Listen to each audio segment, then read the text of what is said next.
Sénégalaises, Sénégalais, mes chers compatriotes, nous voici au terme d'une année exigeante, une année d'efforts qui appelle un regard lucide sur le chemin parcouru et une parole claire sur celui qui s'ouvre devant nous. Ce moment est d'abord celui de la reconnaissance. Reconnaissance envers nos forces de défense et de sécurité qui accomplissent leur mission avec professionnalisme, discipline et un sens élevé du devoir. Reconnaissance envers nos autorités religieuses et coutumières, gardiennes de l'équilibre social, de l'apaisement des consciences et des valeurs qui fondent notre vivre ensemble. Reconnaissance aussi envers les Sénégalaises et les Sénégalais d'ici comme de la diaspora. De votre bravoure, de vos mains, de votre intelligence et de votre patience, naît chaque jour cette force tranquille qui fait tenir la nation et éclaire son avenir. Mes chers compatriotes, le serment que j'ai prêté devant la nation et devant Dieu engage ma conscience et ma responsabilité au plus haut niveau. Il exprime mon devoir de respecter la Constitution, de protéger la République et de servir avec la même exigence chaque Sénégalaise et chaque Sénégalais. Cette fidélité au serment s'accorde avec une fidélité tout aussi essentielle, celle qui lie notre action au projet de transformation que nous avons porté devant le peuple. Ce projet fondé sur la justice, la souveraineté, la transparence, l'équité et la dignité humaine reste la boussole de nos choix. J'y demeure attaché avec la même constance dans l'esprit du Djoub, Djoubal, Djoubanti. L'année qui s'achève aura été pour notre pays un moment de vérité. Elle a mis au jour des déséquilibres profonds, révélé l'ampleur des défis accumulés et rappelé l'exigence de redresser l'État avec sérieux, méthode et transparence. Un travail approfondi a été mené à l'interne et avec nos partenaires afin d'établir un diagnostic partagé et de dessiner des solutions durables. Dans le même mouvement, des avancées concrètes ont été réalisées. La continuité de l'État a été assurée, les services publics renforcés et les secteurs les plus vulnérables accompagnés. La baisse progressive des prix des produits essentiels s'est traduite par un allègement réel du coût de la vie. Les mesures de réduction des prix de plusieurs produits essentiels ont représenté 342,5 milliards de francs CFA d'économies pour les ménages en 2025. Cet effort se poursuivra en 2026. Je tiens à cet égard à saluer l'engagement du Premier ministre Ousmane Sonko et de l'ensemble du gouvernement. L'amélioration progressive de l'environnement des affaires, l'intensification de notre diplomatie économique et la tenue du Forum Invest in Sénégal ont renforcé la crédibilité du pays et consolidé son positionnement comme une destination d'investissement fiable et attractive. Mes chers compatriotes, la décision politique de porter le registre national unique à 1 million de ménages a rendu l'action sociale plus juste et plus efficace en orientant les appuis vers celles et ceux qui en ont réellement besoin. Cette exigence d'équité s'est prolongée par un soutien accru à l'autonomisation économique des femmes et des jeunes, avec l'émergence de 1060 coopératives productives solidaires. Dans le domaine de la santé, le gouvernement a constamment cherché à améliorer le quotidien des familles. Des structures de proximité ont été ouvertes ou réhabilitées, les plateaux techniques renforcés, le SAMU rapproché des terroirs et des maternités mises à niveau. Cet effort s'est traduit en 2025 par l'ouverture de 34 postes de santé et le déploiement de 76 ambulances médicalisées. Ce nombre sera porté à 112 ambulances médicalisées en 2026. L'année 2025 a également marqué des progrès décisifs dans le champ productif, notamment grâce à la mise à disposition d'équipements appropriés et d'intrants suffisants aux acteurs agricoles. Dans les campagnes, la production céréalière a dépassé 2 500 000 tonnes, tandis que la filière arachidière a retrouvé une dynamique porteuse. L'industrie a connu un tournant avec la relance de la Sonacos. Après 2 années d'arrêt, recréant plus de 2300 emplois directs. Cet effort se poursuivra en 2026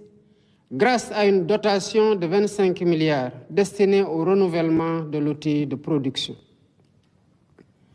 À l'échelle nationale, plus de 8 000 petites et moyennes entreprises ont été accompagnées, permettant de consolider ou de créer près de 130 000 emplois directs et indirects. Mes chers compatriotes,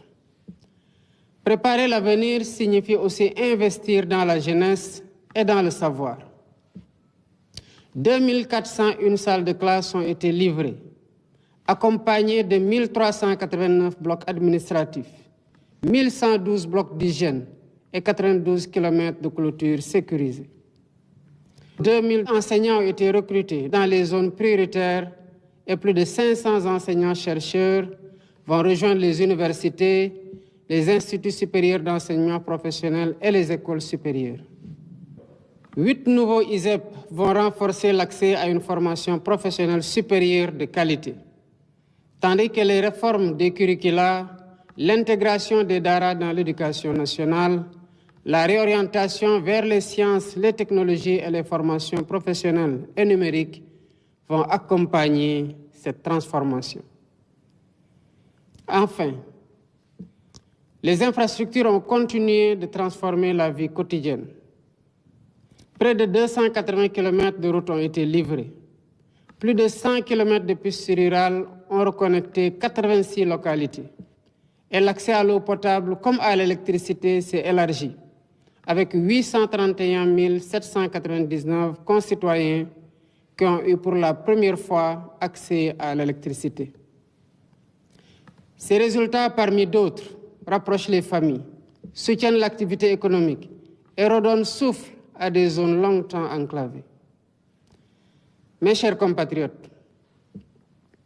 l'année 2025 a été celle de la rigueur et de la résilience, ainsi que celle de la consolidation de la transparence et de la vérité dans notre démarche. Grâce à une réduction drastique du train de vie de l'État, à une gestion plus exigeante, à la renégociation des contrats et à la rationalisation de plusieurs niches, l'État a dégagé plusieurs ressources qui seront intégralement consacrées aux investissements prioritaires de 2026. L'année qui s'ouvre sera ainsi celle de la relance effective de l'investissement public. Dans l'éducation, afin d'accélérer l'éradication des abris provisoires et améliorer les conditions d'apprentissage, 29 milliards sont prévus au titre de l'année 2026, sur un budget global de 62,8 milliards destiné à la construction et l'équipement de 2500 salles de classe, 300 blocs administratifs, 50 000 mètres linéaires de clôture et 480 blocs d'hygiène, entre autres. L'enseignement supérieur et la formation professionnelle et technique ne seront pas en reste, avec un budget prévisionnel de 31 milliards pour la construction, la réhabilitation et l'équipement des bâtiments dans les universités notamment. La santé bénéficiera d'un effort majeur, avec 91 milliards de francs CFA destinés à la construction de 35 centres de santé de proximité de grand standing, à l'achèvement de l'hôpital oncologique de Diamniadio et au renforcement des plateaux médicaux sur l'ensemble du territoire national. L'accès à l'eau constituera une priorité stratégique. Le grand transfert d'eau sera lancé avec un premier investissement public de 50 milliards. Il permettra de mobiliser un volume de 1 800 000 mètres cubes par jour, afin de prendre en charge sur le long terme les besoins en eau potable des centres urbains de Dakar, Mbour, Thiès et de Touba, sans compter l'irrigation de près de 15 000 hectares en appui aux objectifs de souveraineté alimentaire et de renforcement du secteur de l'élevage. L'hydraulique rurale sera aussi renforcée avec la relance de la phase 2 du projet d'approvisionnement en eau potable d'un montant de 55 milliards pour la réalisation, entre autres, de 101 forages et de 96 châteaux d'eau. Les infrastructures connaîtront une accélération significative. Plus de 100 milliards seront engagés pour les routes, les aménagements urbains et les équipements structurants, y compris ceux liés aux Jeux olympiques de la jeunesse Dakar 2026. Les programmes PUDC, Puma et Promoville disposeront de 51 milliards pour renforcer les services de base et désenclaver les territoires. La construction du deuxième pont de Ziguinchor, avec une dotation initiale de 25 milliards de francs CFA, améliorera durablement la mobilité dans cette région. Dans le même temps,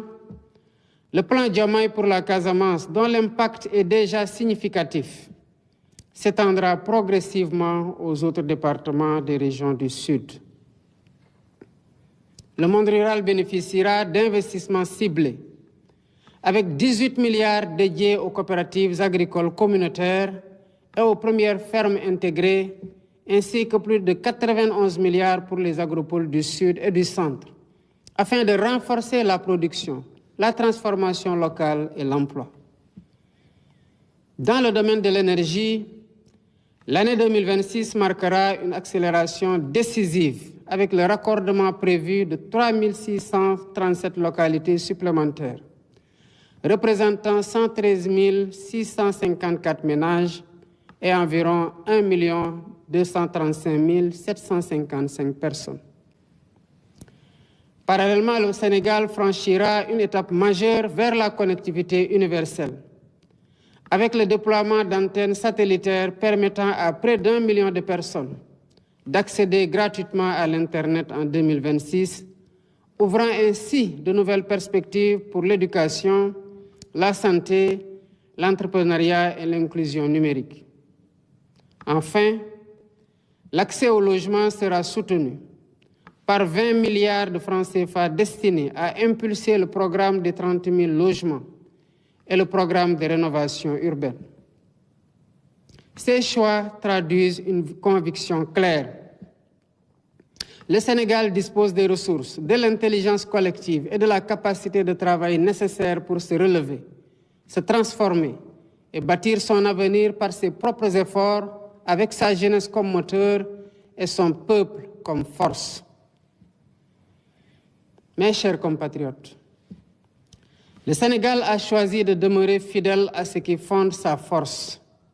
Une démocratie vivante, un état de droit exigeant et une tradition de dialogue profondément enracinée. C'est dans cet esprit de continuité et de responsabilité que les réformes engagées ont été poursuivies afin de renforcer la solidité et la crédibilité de nos institutions. L'Office national de lutte contre à la Commission électorale nationale indépendante, ainsi que le projet de code électoral, seront présentés en Conseil des ministres et transmis à l'Assemblée nationale au courant du premier trimestre 2026. Les autres réformes s'inscriront dans un agenda d'adoption cohérent, aligné sur la durée du mandat et le rythme de la nation. Mes chers compatriotes, sur la scène africaine et internationale, le Sénégal a poursuivi son œuvre de paix, de solidarité et de coopération. Il a renforcé ses alliances sur le continent, consolidé sa contribution à la prévention des risques sécuritaires et porté une voix claire en faveur d'un multilatéralisme inclusif et plus efficace au service de l'humanité. La décision du 68e sommet des chefs d'État et de gouvernement de la CEDEAO de confier pour la première fois au Sénégal la présidence de la commission de l'organisation en constitue une reconnaissance forte et sans équivoque. Mes chers compatriotes, au cœur de notre nation, la jeunesse constitue une force qui ne s'érode jamais, malgré les épreuves. C'est d'abord pour elle que j'ai décrété l'année 2026, année de l'emploi et de l'économie sociale et solidaire. Notre pays accueillera les Jeux olympiques de la jeunesse Dakar 2026, premier événement olympique sur le sol africain. Ce rendez-vous dépasse le cadre du sport. Il est un symbole de confiance, de capacité et d'ouverture. Il nous appartient d'y montrer avec exigence ce que le Sénégal sait offrir au monde, à savoir une jeunesse disciplinée, un peuple hospitalier et une nation capable de tenir ses engagements. Mes chers compatriotes, la haute charge que vous m'avez confiée me prescrit une hauteur d'esprit que j'entends garder en toutes circonstances. Je continuerai donc à remplir cette mission avec humilité, écoute et lucidité. Rien ne m'en détournera. Rien ne primera sur l'intérêt général. Rien ne sera jamais placé au-dessus de la paix, de l'unité et de l'intégrité du Sénégal. La République ne nous demande pas d'être parfaits. Elle exige de nous la sincérité des intentions, la loyauté des engagements et la constance dans l'effort commun. Je sais combien les attentes sont fortes, mais vous avez refusé la résignation et choisi l'espérance et l'action pour la transformation de notre Sénégal. Mais avant de conclure, mes chers compatriotes, je veux dire avec force qu'aucune violence n'est tolérable dans la République, en particulier celle faite aux femmes. Les féminicides et toutes les atteintes commises contre les plus vulnérables. L'État poursuivra sans relâche la prévention, la protection des victimes et la sanction implacable des auteurs, afin que la dignité, la sécurité et la vie soient garanties à toutes et à tous. Que l'année 2026 apporte la santé, la paix des esprits et l'harmonie dans tous les foyers. Je vous souhaite à toutes et à tous une bonne et heureuse année 2026. Que Dieu bénisse le Sénégal et l'Afrique. Vive la République, vive le Sénégal. Mbokki Sénégal, gannaaw bu ñu yàlla mayee ñu génn ci at di dugg ci at bu bees mu doon wareef ci ñun ñu xool fu ñu jóge waaye tamit séentu bu baax fu ñu bëgg a jëm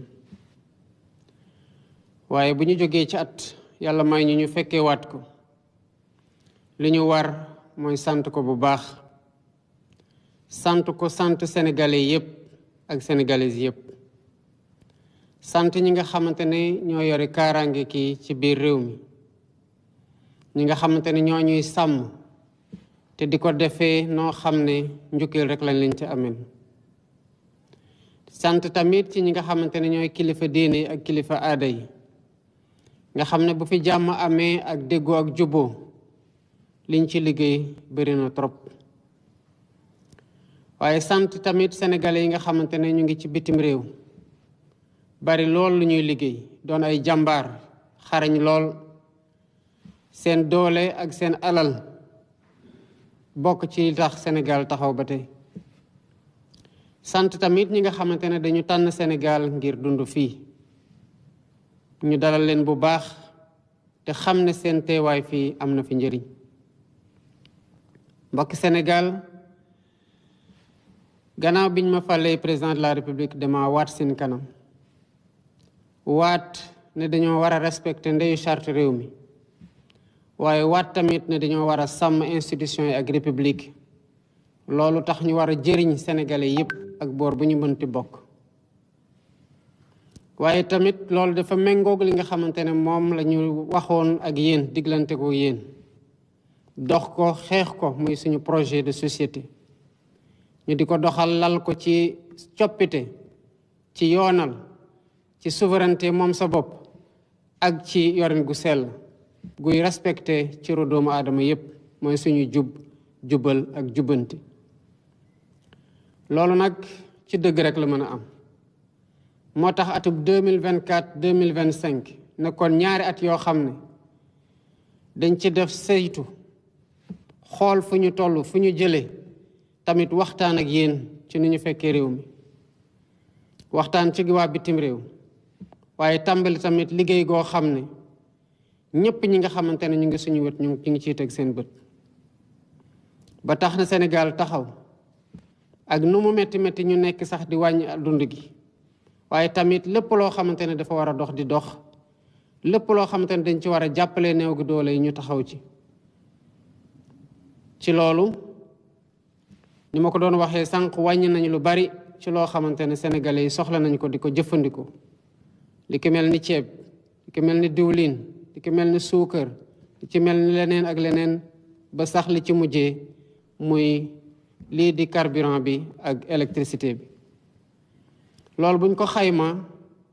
toll na ni 300 milliards ak ñeent fukk ak ñaar yoo xam ne daanaka sénégalais yi téye nañ ko ci loo xamante ne dañ ko doon dépensé moo tax may taxaw di sargal bu baax gouvernement bi ci njiital premier ministre Ousmane Sonko ci noo xamante ne lépp lu leen war ci liggéey gi ci engagement ñu ngi ci loolu tax na ba Sénégal gën a renforcer lii di crédibilité économique am maanaam nit ñi gën ñoo wóolu nit ñi liggéeyee tamit gën a tëggaat lii tax nit ñi di mën a ñëw di dugal comme suñu réew mi taxaw nañ ci bu baax te Forum Invest in Sénégal buñ fi organisé woon wane na que investisseurs yi wóolu nañ Sénégal ndax wóolu nañ ñi fi nekk te doy daal la ñu leen ñu ngi wéyal tamit di jàppale ñëpp ñi nga xamante ne am nañu jafe-jafe def nañ ko ci ñoo xamante ne mbënn mi laal na leen waaye gën nañoo yaatal li ñuy wax registre national unique yóbbu ko ba 1 million de ménages yoo xam ne jàpp nañu ne ñi ñu war a dimbale lañ loolu waral dès 2026 dinañ tàmbaliwaat di fay bourse de sécurité familiale yi gannaaw nu ñu taxawoo seetlu ba saytuwaat fichier bu nu mu mel noonu la ñu jàppalee tamit ñoo xam ne ñu ngi créer ay coopérative sociale solidaire ba ren gii ñu def ci lu toll 1,000 ak juróom fukk coopérative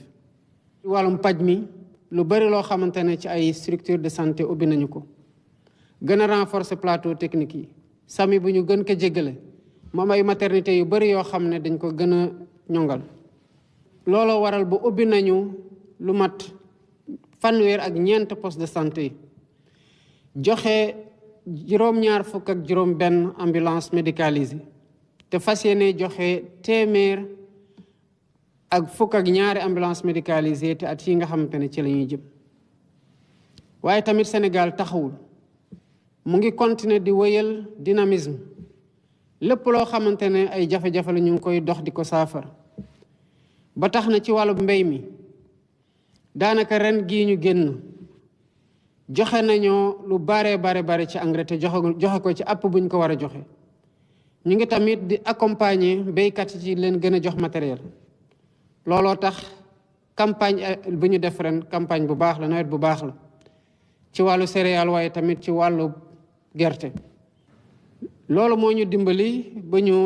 doolelaat bu baax Sonacos waaye nuñ ko dooleel noonu tax na mu jur 2,000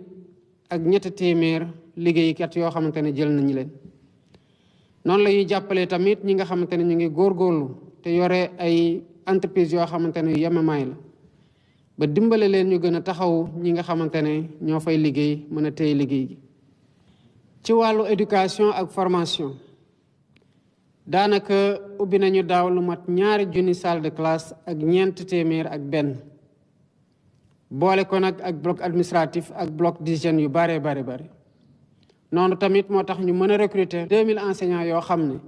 ci zone yi déficitaire la ñu leen yóbbu maanaam foo xamante ne jàngalekat yi dañu faa manqué woon ci naka noonu la ñu jëlee tamit lu mat 800 jàngalekat ngir njàng mu kawe ga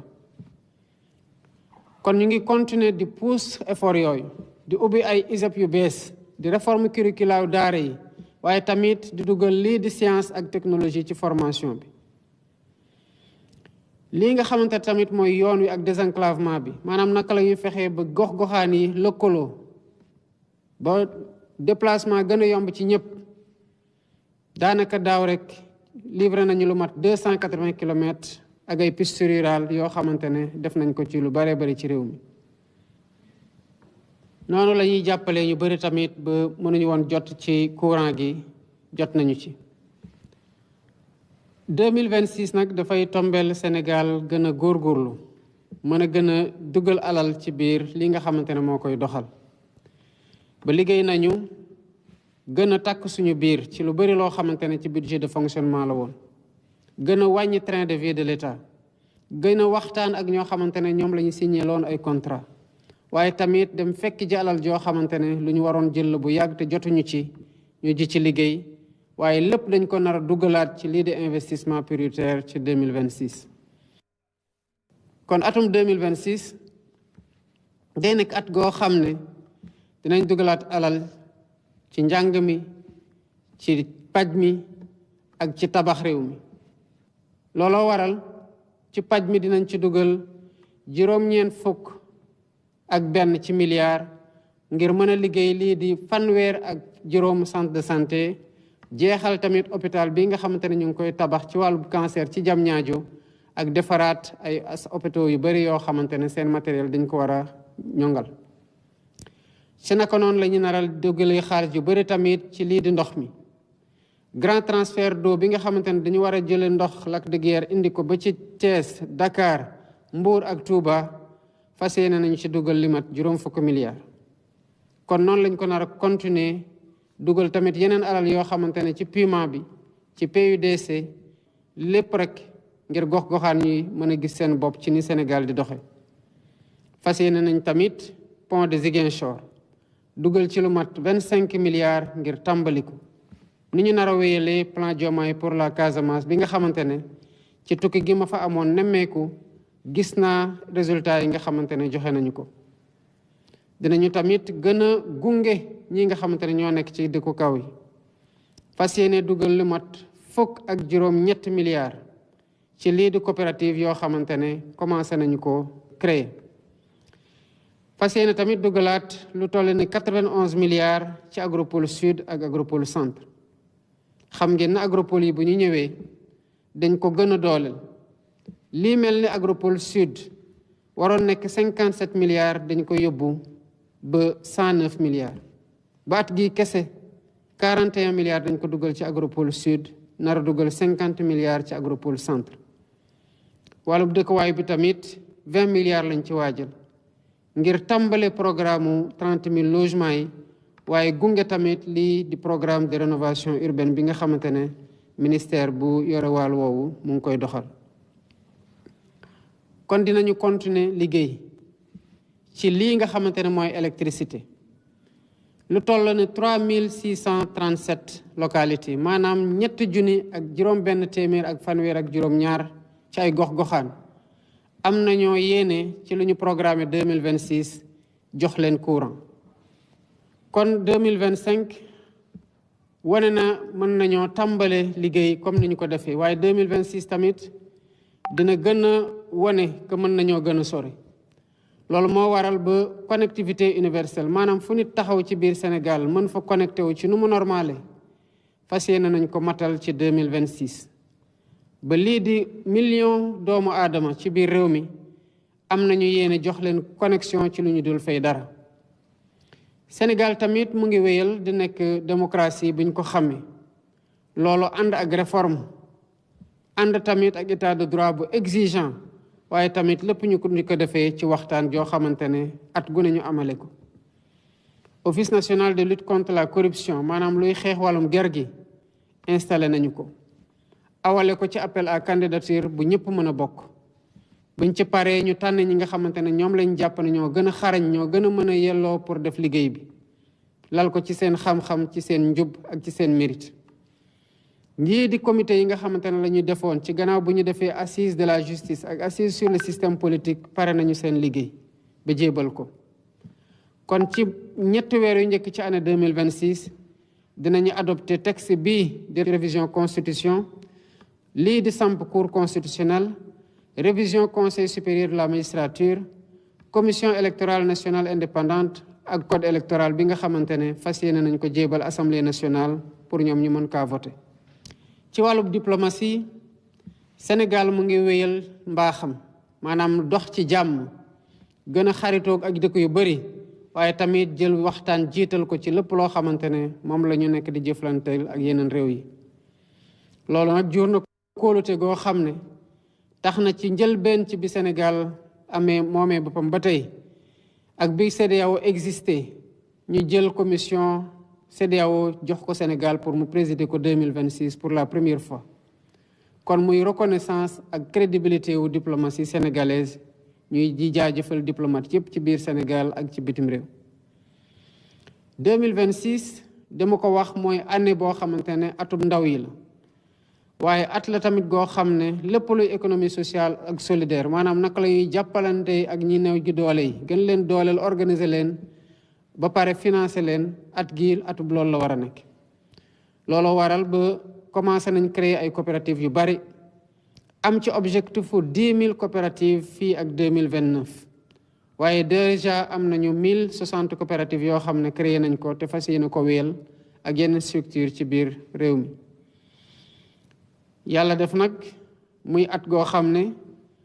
àdduna wërngal képp dañoo wóolu Sénégal ngir mu organiser premier événement olympique fii ci Afrique muy Jeux olympiques de la jeunesse.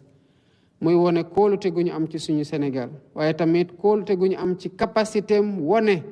li nga xamante ne mooy suñu mbaax muy yar di teggin di teraanga. dinañ gën a liggéey kon ci loo xam ne day gën a ñongal naka la ñuy teeroo gan yooyu tertu leen ba pare teral leen mu nekk jongante yoo xam ne ndaw yee ko moom waaye suñu ndaw yi wante war ci wone xarañteef gu rëy ak njàppale gouvernement bi te dina mat sëkk incha allah.